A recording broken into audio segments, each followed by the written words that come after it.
Hindi lahat ng sugat ay nakikita. May mga kwentong hindi sinasabi at ang sugat ay mas malalim kaysa sa nakikita. Isa sa mga kwentong iyon ay tungkol sa isang OFW na nabihag ng tiwala at nasangkot sa sitwasyon na hindi niya inaasahan. Isang araw ng pahinga, isang simpleng lakad sa resort ay nagbago ang lahat. Hindi nagtagal, nahuli sila ng mga pulis at dinala sa korte para hatulan.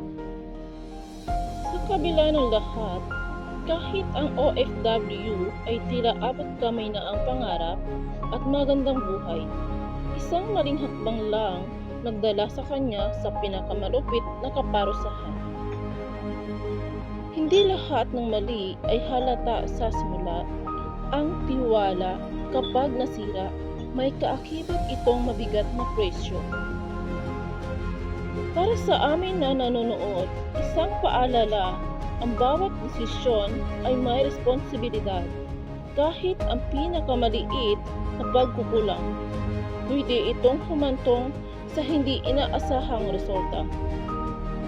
Ngunit sa kabila ng trahedya, may mga aral na pwede nating dalhin. May mga kwento na hindi sinisigaw dahil ang sugat ay hindi nakikita ng iba. Ngunit sa bawat kwento, may natutunan tayong aral, may pag-asa pa rin. Kung may kwento ka ring nais ibahagi, huwag matakot. Ang Untold Stories ay bukas para sa iyo. Ipadala ang kwento mo, baka sa susunod na episode, ito ang ibahagi namin.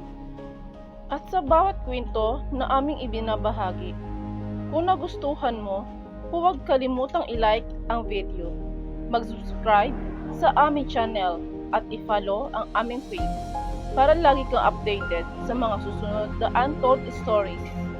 Ang inyong suporta ang nagbibigay buhay sa bawat kwento. Salamat sa pagtangkilik at pagtitiwala sa Untold Stories.